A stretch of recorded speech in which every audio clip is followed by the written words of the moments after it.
Hello students, today we will discuss the balancing of chemical equation.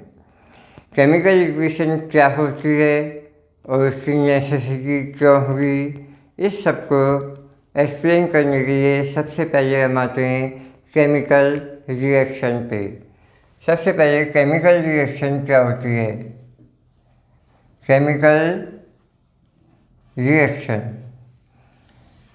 Reaction क्या है बेटे कि जब when two elements react and form a compound known as chemical reaction. जब when two or more than two elements or compounds react and form a new compound, the new element is known as new compound form हो जाता है, तो उसे हम कहते हैं chemical reaction. जैसे हमने किया था Zn plus H2SO4 is equal to ZnSO4 plus H2, right. ये क्या है? केमिकल इक्वेशन है। अब सबसे पहले Zn की H2SO4 से रिएक्शन कराते हैं तो जिंक सल्फेट और हाइड्रोजन गैस का फॉर्मेशन होता है। अब यदि हमारे पास ये सिंबल्स को हम यूज में नहीं लेते, इसको सिंबॉलिकली नहीं लिखते, तो कैसे लिखते हम? Zinc one molecule of zinc react with one molecule of H2SO4 then one, ये तो वन एटम होगा, जिंक का तो क्या होगा? वन एटम, ठीक है। तो क्या बना? ZnS4 कंपाउंड है, then one molecule of zinc sulphate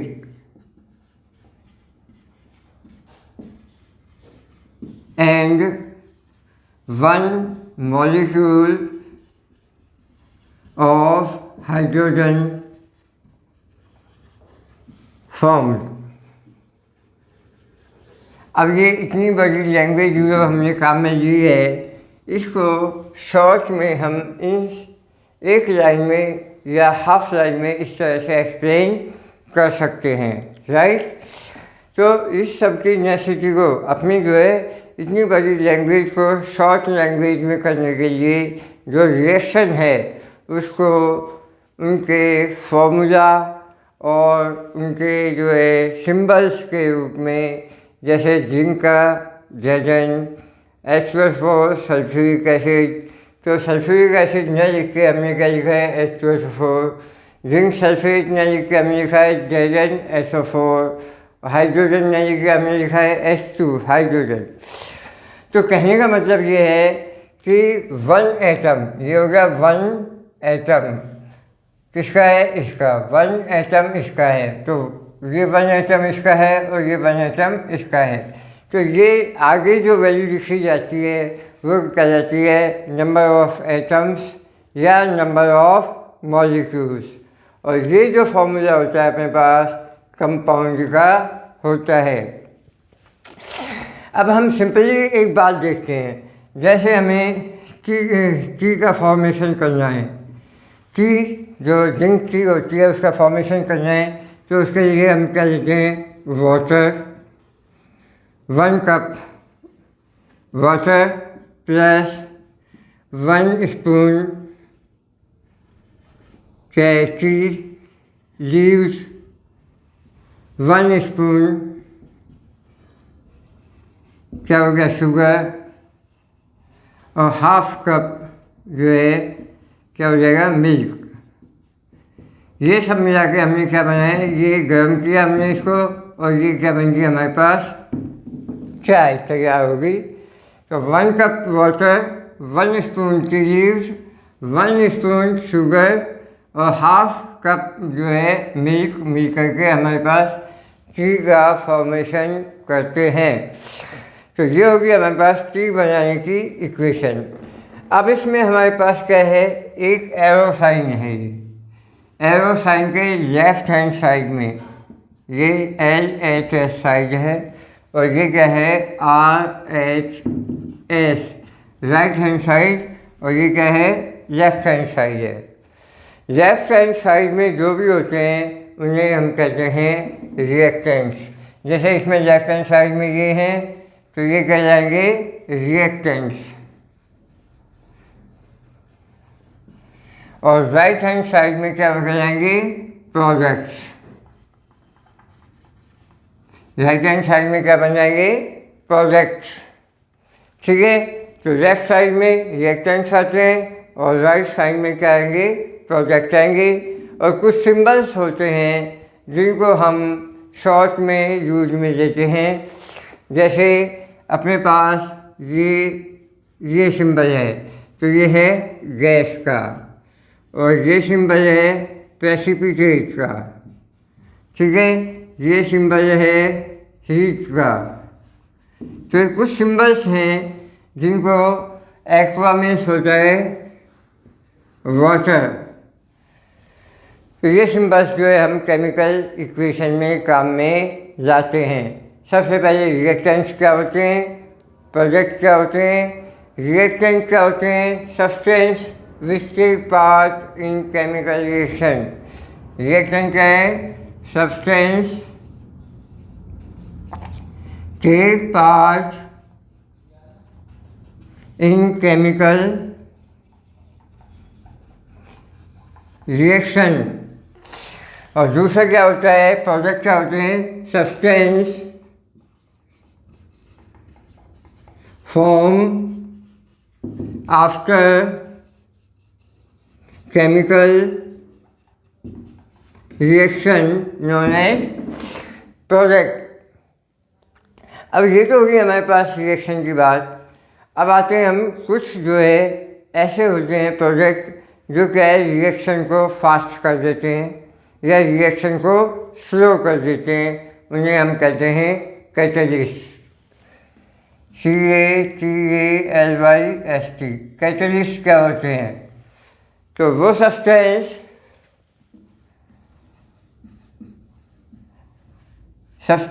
change the rate of chemical reaction known as catalyst. ठीक है, जो सब्सटेंस केमिकल रिएक्शन की रेट को इंक्रीज कर देते हैं या डिक्रीज कर देते हैं उनको हम क्या कहते हैं, कैटलिस्ट कहते हैं। ये जो बात होगी हमारे पास केमिकल रिएक्शन क्या होती है और केमिकल इक्वेशन क्या होती है। अब सबसे पहले क्या है कि केमिकल इक्वेशन और केमिकल इक्वेशन जो है उसको बैलेंस करना होता है। बैलेंस हम किस तरह से करेंगे, आप स्क्रीनशॉट लीजिए इसका।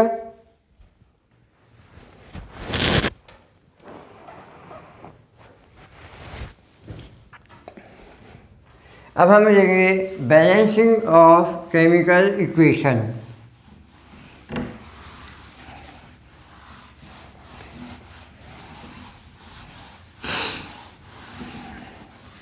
केमिकल इक्वेशन को हम किस तरह से बैलेंस करते हैं। तो सबसे पहले हम क्या है कि बैलेंसिंग ऑफ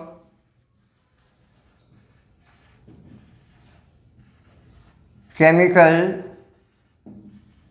इक्वेशन। सबसे पहले हम केमिकल इक्वेशन को बैलेंस करने का तरीका क्या है। जैसे हमें रफली कहा जाता है कि आयरन और वाटर मिलकर के आयरन ऑक्साइड और हाइड्रोजन गैस बनाते हैं। आयरन की रिएक्ट कराते हैं हम स्टीम से, तो क्या बनता है अपने पास iron oxide Fe3O4 iron oxide plus hydrogen gas बनती है। ये हो गई आयरन ऑक्साइड प्लस हाइड्रोजन, ये हमें दिया गया है। तो सबसे पहले हम इनको बॉक्स में लिखेंगे। ठीक है बेटे, सबसे पहले जो भी चीज़ हमें गिवन है उसको हम बॉक्स में लिखेंगे। अब बॉक्स में लिखने के बाद इनके फॉर्मूलाज को चेक करेंगे। आयरन का क्या है, Fe। स्टीम क्या है, वाटर से बनती है, H2O। आयरन ऑक्साइड क्या होता है, Fe3O4। और हाइड्रोजन क्या है, H2। राइट। अब सबसे पहले हमें इसमें लिखना है, ये हमने इसका एक स्केलेटन का फॉर्मेशन कर दिया है। अब लेफ्ट हैंड साइड में ये LHS साइड है, ये क्या है, RHS साइड है। लेफ्ट हैंड साइड में एटम्स की क्वांटिटी कितनी है और राइट हैंड साइड में एटम्स की क्वांटिटी कितनी है। यहाँ पर Fe की वैल्यू कितनी है अपने पास, Fe की वैल्यू कितनी है, 1 है। और यहाँ पे कितनी है, Fe की 3 है। यहाँ पे हाइड्रोजन की कितनी है, 2 है। और यहाँ पे कितनी है, हाइड्रोजन की 2 है। और ऑक्सीजन यहाँ पे कितना है, 1 है, O 1 है। और यहाँ पे कितना है, ऑक्सीजन 4 है। ये लेफ्ट हैंड साइड की। अब साहब इसमें से सबसे पहले हम लेंगे मैक्सिमम नंबर ऑफ एटम को बैलेंस करेंगे। मैक्सिमम नंबर ऑफ एटम कितने हैं, लेफ्ट हैंड साइड में हो चाहे राइट हैंड साइड में हो। मैक्सिमम कितना है, 4। तो 4 क्या है, ऑक्सीजन। इधर कितना है, ऑक्सीजन 4। तो अपन इस ऑक्सीजन के नीचे 4 नहीं लगा सकते, ऑक्सीजन के नीचे 4 नहीं लगाएंगे। हमेशा इक्वेशन को बैलेंस करते समय उसको मल्टीप्लाई करेंगे। तो हम क्या करेंगे, Fe इसको जो है 4 एटम यहाँ से मल्टीप्लाई करेंगे। तो ये होगा Fe + 4H2O gives Fe3O4 + H2। अब यहाँ ऑक्सीजन के 4 हैं और यहाँ पे भी ऑक्सीजन के कितने होंगे, 4। अब जो है मैक्सिमम कितने हैं, Fe जो होगी अपने पास यहाँ पे 1 है और यहाँ कितना है, 3 है। अब हाइड्रोजन को देखते हैं, हाइड्रोजन के कितने होंगे, ये मल्टीप्लाई होते हैं बेटा आपस में। 4 × 2 हाइड्रोजन के कितने हैं, 8। और यहाँ पे हाइड्रोजन के कितने हैं, 2। यहाँ पे हाइड्रोजन के 8 है, यहाँ पे हाइड्रोजन के कितने हैं, 2 एटम्स हैं। तो हम इसको किससे मल्टीप्लाई करेंगे, 4 से। ये 4 × 2 8 हो जाएंगे। तो हम क्या करेंगे, Fe को यहीं रखेंगे, +4H2O gives Fe3O4 + 4H2। तो 4 × 2 8 हो गए, यहाँ पे 4 × 2 8 हो गया। हाइड्रोजन बैलेंस है, ऑक्सीजन के 4 हैं, यहाँ पे भी ऑक्सीजन के 4 है। अब बचा है अपने पास Fe। Fe को क्या है, यहाँ 3, यहाँ पे 3 है Fe, यहाँ Fe के कितने हैं, 3, यहाँ कितने हैं, 1। तो इसको Fe को हम कितने से मल्टीप्लाई कर देंगे, 3 से मल्टीप्लाई कर देते हैं। तो ये होगा 3Fe + 4H2O gives Fe3O4 + 4H2। तो ये कंप्लीट बैलेंस हो जाती है हमारी इक्वेशन। Fe कितना हो गया अब अपने पास, लेफ्ट हैंड साइड में 3 है, राइट हैंड साइड में Fe कितना है, 3 है। हाइड्रोजन कितना है, यहाँ पे 4 × 2 8 लेफ्ट हैंड साइड में, राइट हैंड साइड में कितना है, हाइड्रोजन 4 × 2 8। और जो है अपने पास ऑक्सीजन कितना है, यहाँ पे 4 है इधर, और इधर भी क्या है, 4 है। जब लेफ्ट हैंड साइड में और राइट हैंड साइड में एटम्स की क्वांटिटी इक्वल हो जाती है तो वो कहलाती है बैलेंस इक्वेशन कहलाती है। तो इस तरह से हम कोई भी इक्वेशन है उसको बैलेंस कर सकते हैं। ठीक है बेटा, आप इसका स्क्रीनशॉट लीजिए, हमें number of atoms maximum atom को सबसे पहले बैलेंस करना है, और ये हम बार बार चेक करेंगे। जैसे यहाँ पे हमारे पास और सबसे पहले क्या है, ऑक्सीजन ज़्यादा है, ऑक्सीजन को बैलेंस कर दिया। अब चेक करो हाइड्रोजन के रीजन यहाँ पे कितने हैं, 2 है, अब इनको बैलेंस किया, हाइड्रोजन बैलेंस होगी। अब इसमें ये देखो आयरन को बैलेंस किया। तो इस तरह से क्या है कि हम मैक्सिमम नंबर ऑफ एटम्स को बैलेंस करते हुए लास्ट तक आते हैं। स्क्रीन शॉट लीजिए आप इसका।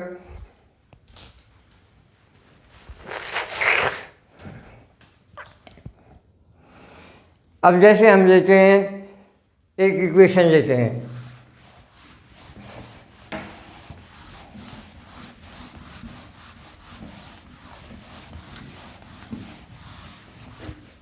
जैसे हमारे पास इक्वेशन है CH4 + O2, CH4 + O2 = CO2 + 2H2O।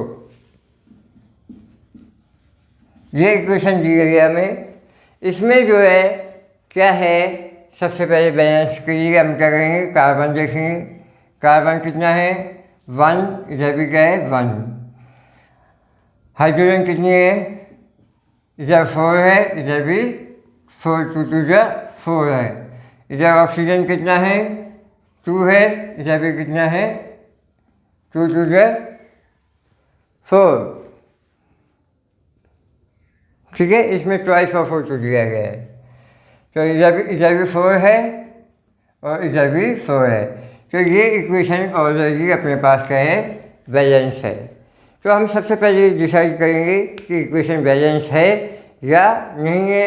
यदि बैलेंस है तो ठीक है, नहीं है बैलेंस तो हम एटम्स के बेस पे हम इनको बैलेंस कर सकते हैं। ठीक है बेटे, आप इनको प्रिपरेशन कीजिए। ये आपका चैप्टर है, इसके अंदर कुछ टॉपिक है जो हम आगे नेक्स्ट उस पर डिस्कस करेंगे बेटे।